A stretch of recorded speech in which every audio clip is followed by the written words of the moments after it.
This is what my parents always wanted me to be. I did medical somewhat. So I made them somewhat proud. Like, Grandma, Mom. Alright. What to do with these hands? This is like our flag now. I know. Watch out for this camera, okay? What? Watch out for this GoPro right here. What? No, okay. Long story short is that me and my mom were going around downtown just trying to figure out something to do. And we saw this mural as I was driving, and we were like, dang, like, let's take a photo next to this mural. So we started taking photos, and all of a sudden this guy comes out, and he's like, hey, you like my painting or my art? I'm like, this is your art right here? This freaking mural thing? At that time, too, I lived in the apartment in that building. And so when I saw like a young person looking at the art, I just wanted to say hi and make sure that if they had any questions, they didn't feel like they couldn't ask them type of thing. Just because I was once that kid, you know, just like looking for something, you know. Yeah, and then that's how I met him, and it was just crazy because that was like 5 years ago, and then like I think it was like a month ago or maybe like a few weeks. It was like a month, yeah. Yeah, I started working at Cream, and then he just so happened to be coming in, and then I was like, and when I saw him, I was like, dude. And then he told me about wanting to photograph, and I'm like, come photograph. And then that's how we connected again 5 years later, and he's still doing his thing better than ever in his Yeah, oh boy, is a generous man. Full circle. Totally full circle. It really was, honestly, though. That was crazy. And like now you're here as well, so welcome. Yeah.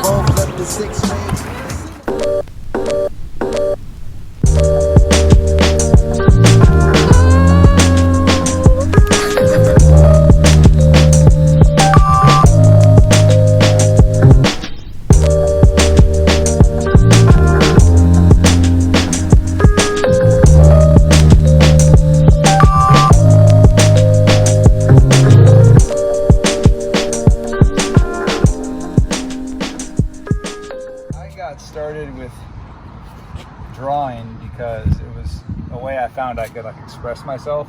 I was grounded a lot as a kid, and then I started writing on things like tagging, and I came through a group of friends doing that. And then I started spray painting, you know. So were you like an emo, angsty kid? I wasn't an emo kid. I was a skater kid, liked hip hop and punk rock music, you know. Yeah. And I just wanted to draw. That's all I ever wanted to do. So now I'm just an overgrown version of that. Nice. Love it. Keep doing it. It's working. Yeah, and I handle my responsibilities. I handle my stuff, but I don't forget to, like, even if I wasn't doing this for an occupation, I would still be drawing all the time. You know, I'd probably be teaching art, or I'd be working in a warehouse so I could draw. How did you take your original mediums and then like get into, were you inspired by other local artists or watching YouTube videos? I just was inspired by making marks. I just love the process. That's what inspires me. And also just regular conversations and not thinking. You just gotta go, because you're gonna think yourself out of doing what you want to do. Thinking is Just the new thinking is the virus. Yeah, That's what I saw. Oh, totally. Absolutely. You got to know when to do it and know when to be clear of thinking, because then you're at the mercy of thinking. No. Yeah. You should be watching the thinking. Yeah. Okay. Like kind of going in the back seat and watching the driver as you're driving. It's the same thing. Yeah. I don't watch YouTube still much. There's a lot of graffiti and mural stuff on there, but I just want to keep doing what I'm doing. Yeah. I'm happy, you know? Yeah. I don't need to like confuse myself. This piece is just kind of like it's a deconstructed desert scene, and it's just kind of a nod to Squaw Peak, the mountain. Oh, yeah. That's it. Just it's kind of like a nod to where we are in time, but also where we are in geographical location. Yeah. There are many ways to look at this, but I haven't picked one and put it on the title because I would like people to do their own thing. I don't really want to say that's what this is about, and that's what it has to be about for you. Because I would like to hear what you think. I just thought that this had something to do with time. Yeah, oh yeah, totally. I mean, a saguaro cactus, they live to be 300 years old. Yeah. Yeah. They watch us come and grow and then leave. Yeah. They're still there. Yeah. You know, like, That's kind of cool. In a lot of your art too, I noticed a lot of cactus designs. Usually, either that or you do like, what's the over the head like? The top view. The top view. Dude, look What at this hat. inspired that? I'll have to give you guys here. I just made this hat. Really? And that's the top view of an old man riding a bike. The top view has to do with like pulling back and watching yourself drive. Like top view is, I don't do that because I'm tall. I do that because I like the idea of being the watcher of yourself.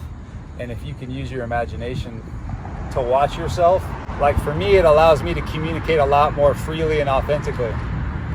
So if I pull back and watch myself, how I'm communicating with you guys, it's a lot easier for me to say, I really appreciate the time we're sharing right now. I do, you know?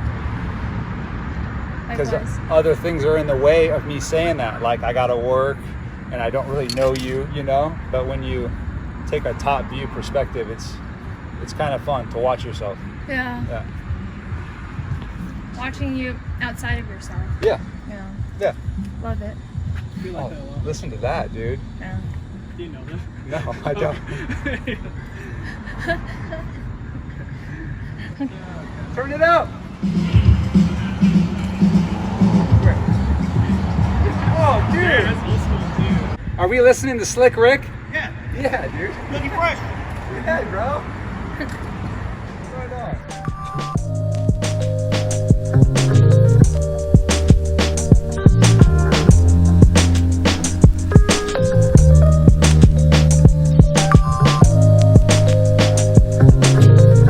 What do your parents think? Yep. My dad, I think, is like, okay. My dad appreciates that I worked hard enough to earn this for myself. But when I told him I was going to quit my career that I was doing and move back home, I was either going to move to Berlin or move back home to Phoenix and make art. He asked me what plan B was. And I said, that's what I've been doing, is plan B, and I'm not going to do plan B anymore. Which was like, have a job. I worked in the fashion industry, and it's fairly stable, decent money. But now that I'm making an okay living and also enjoying what I'm doing, he's like, okay, yeah. Do you, son? Do you. Take care of your arm, your right arm, because this one does all the work. Good challenges are good, you know? I like not being able to breathe while pain. Makes it more challenge. Yeah, dude. It's good for you. Builds come out stronger in the the end. strength, your lung strength. Yeah, it does. It also builds your ability to be okay with being uncomfortable and not having everything ideal, you know? It's important for me. That's cool. It seems like you really take every situation and you just like, you make sense out of it. Or you make it like worth it or something. Yeah, everything is worth something. Everything, dude. Everything. Bad things are really great teachers, Yeah. like excellent teachers. Losing a job is the best thing that can happen to some people if you use it in the right way.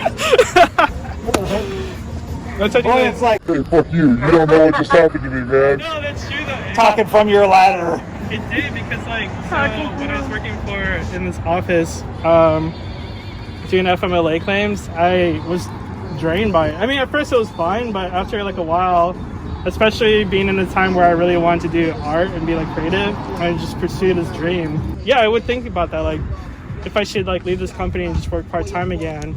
But I knew like obviously doing that, like I wouldn't have the same financial stability that I had, you know? Yeah, but it kind of just forced me into this basically, which I'm really happy because since then, like, it's not like super consistent work, but I have like at least like 1 gig a month. Because honestly, that's the thing too. It's like had I not worked at Cream, I wouldn't have like reconnected with you. And, like, If you take care of those jobs and honor those jobs for the next 10 years, imagine what's possible, you know, if you just really honor your jobs and just handle your stuff. You gotta do jobs that aren't you, and that's okay too. That's really good for you to do shit jobs that you don't prefer to do, because it's not all about what we prefer. You know, it's not.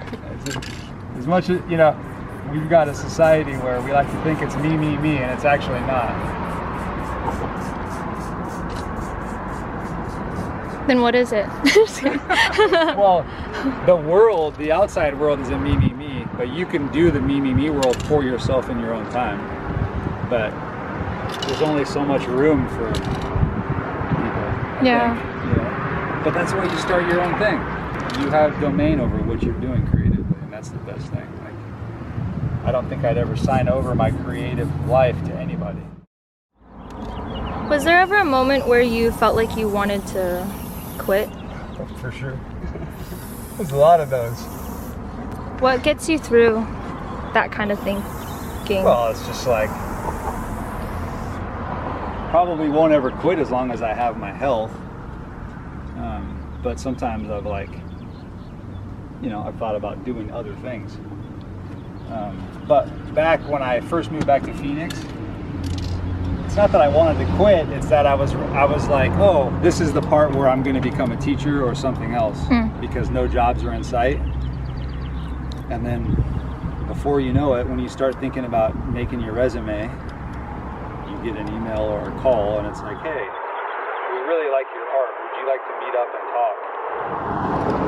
So every time I thought it was over, I never wanted to quit and be like, no, this isn't the way I wanted it. It's mostly just like, well, damn, maybe this ride is over, I mean, if you want to quit, maybe you should be doing something else, and maybe that's the value in that, if you just want to quit.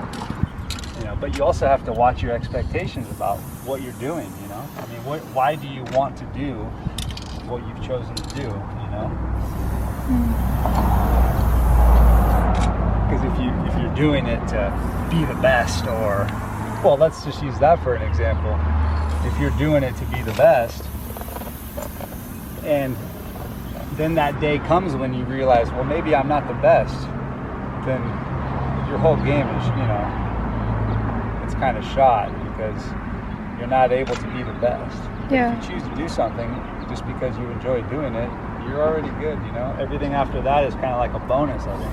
Yeah, because then you have your own style, and that's like, you're the best at your own style. Yeah, and that's what it's all about, is finding your own style and kind of for me at least, is like getting off of the train of like, look at everyone else and what they're doing. That's like a disease too, Maybe. I would say before branding, do work. That's what I would say. Branding is kind of like front loading, and just do work. You'll brand it as you go through your work. A lot of us are taught that branding is important, to have a logo and to have this. That's not important. What's important is that you're like committed to what you're doing and you're doing quality work, because I think people will pay attention to that, and it's regardless of the brand,